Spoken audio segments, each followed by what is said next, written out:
जाणून घेणार आहोत। आमच्या प्रतिनिधी माजी सहकारी रिद्धी म्हात्रे सध्या पुण्यामध्ये। थेट जातोय आपण रिद्धीकडे। रिद्धी, अत्यंत ऐतिहासिक वैभवशाली मिरवणुका खरं तर पुण्याच्या असतात आणि संपूर्ण महाराष्ट्राचा केंद्रबिंदू लक्ष असतं सगळ्यांचं पुण्यातल्या मिरवणुकांकडे। आणि यंदा तू पुण्यामध्ये काय वातावरण तुला दिसतंय? अगदी अनुपमा, जसं तू आता म्हणालीस की थाट असतो वेगळा आणि तोच थाट तोच उत्साह सध्या पुण्यामध्ये बघायला मिळतोय।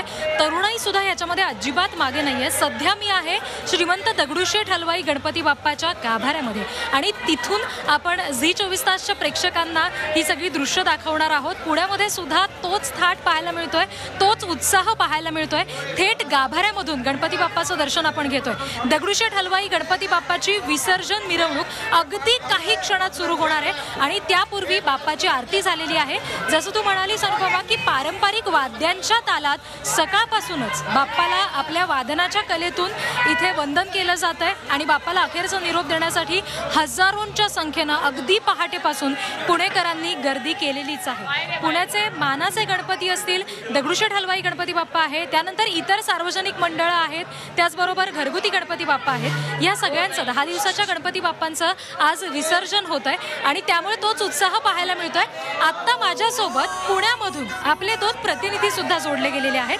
त्यांच्याकडून सुद्धा आपण जाणून घेणार आहोत की पुण्यामध्ये नेमका उत्साह कसा आहे। माझ्यासोबत सागर आव्हाड आणि विशाल सवणे हे दोघं जण जोडले गेलेले आहेत। त्यांच्याकडून सुद्धा आपण जाणून घेणार आहोत। आधी मी जाणार आहे सागरकडे। सागर, पुण्यामध्ये नेमकं तू आता कुठे आहेस आणि तिथलं वातावरण काय आहे? काय उत्साह आहे गणपती विसर्जनाचा?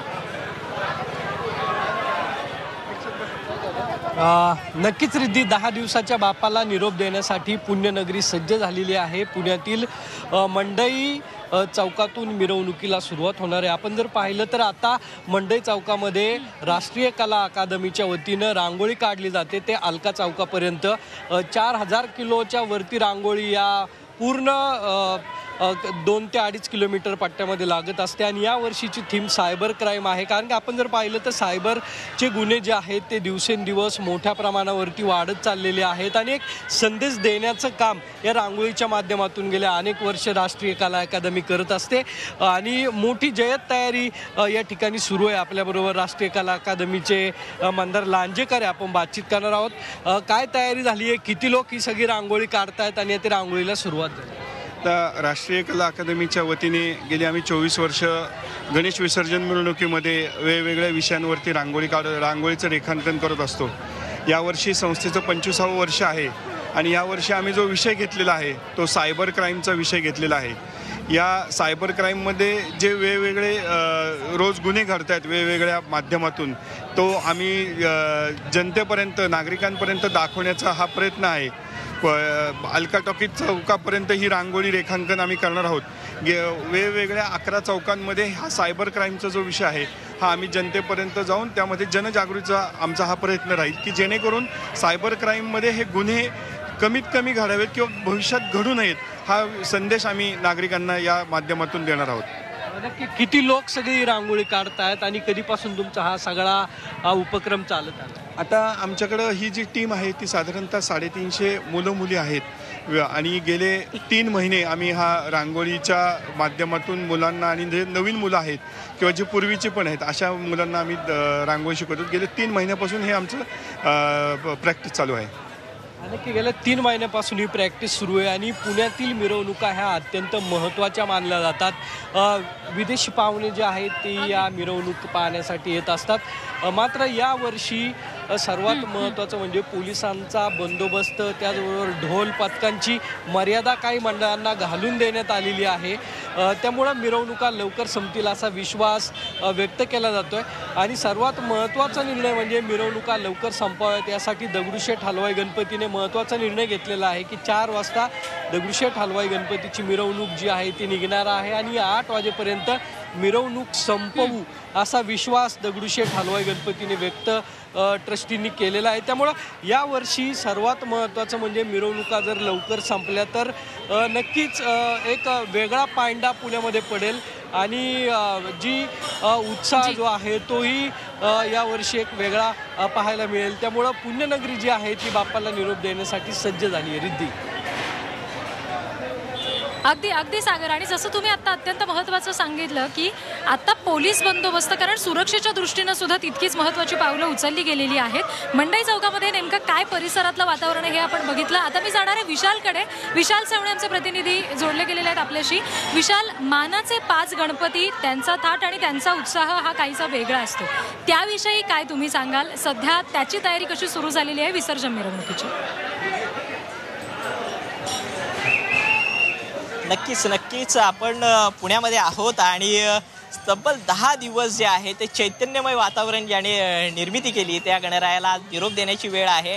आणि पुण्यामध्ये जे 5 मानाचे गणपती आहेत त्या 5ही गणपतींची विसर्जन मिरवणूक जी आहे ती काही वेळामध्ये सुरू होईल. मात्र तत्पूर्वी मंडईमध्ये जे लोकमान्य टिळकांचा जो पुतळा आहे त्या पुतळ्याला अगोदर इथं पुण्याचे पालकमंत्री येतात आणि पालकमंत्री आल्यानंतर विसर्जन मिरवणुकीला जी आहे ती क्रमाने सुरुवात होते. पुण्याचं जे ग्रामदैवत आहे कसबा गणपती, त्यानंतर ग्रामदैवतात तांबडी जोगेश्वरीचा गणपती असेल, गुरुजी तालींचा गणपती, तुळशीबागेचा गणपती आणि केसरीवाड्याचा जो गणपती आहे, हे 5 मानाचे गणपती आहेत त्यांच्या विसर्जन मिरवणुकांना एक सुरुवात होते. आणि जसं मगाशी म्हटल्याप्रमाणे हे एक संस्कृती जपणारे शहर अशी पुण्याची ओळख आहे. शिक्षणाचं माहेरघर आहे, संस्कृती जपणारं असे पुण्याच्या शहराची ओळख म्हणून जी आहे ती आपल्याला पाहायला मिळते. आणि प्रत्येक ठिकाणी जे संस्कृतीचं दर्शन जे आहे ते या पुण्यामध्ये घडत असतं. ढोल पथकांमधून आपल्याला पाहायला मिळतात. पारंपरिक पद्धतीने विसर्जन मिरवणुका ज्या आहेत त्या निघत असतात.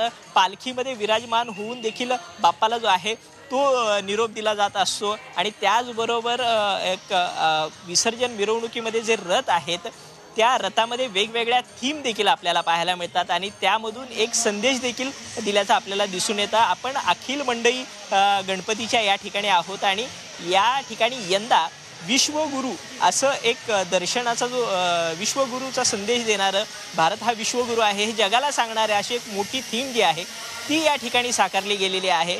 गणरायाची मूर्ती जी आहे ही रथावर विराजमान होईल. त्यानंतर संपूर्ण रथ जो आहे तो फुलांनी सजवलेला असेल. त्या रथामध्ये स्वामी समर्थ महाराजांची एक मोठी मूर्ती ठेवली जाणार आहे. त्याचबरोबर दत्तगुरूंची 3D पेंटिंग देखील साकारलं जाणार आहे.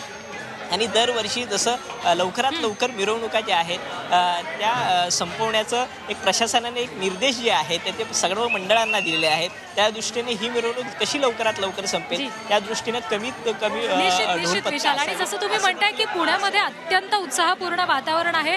मंडई परिसरात जिथून 5 मानाचे गणपती, दगडूशेठ बाप्पा या सगळ्यांची विसर्जन मिरवणूक सुरू होणार आहे तो एकंदरीत उत्साह आपल्याला दिसतोय. आणि सगळ्यात महत्त्वाचं आपण वारंवार जे म्हणतोय की पुण्यामध्ये सांस्कृतिक पारंपरिक वातावरण पाहायला मिळते ते अगदी जसंच्या तसं यावर्षी सुद्धा जपलं गेलेलं आहे.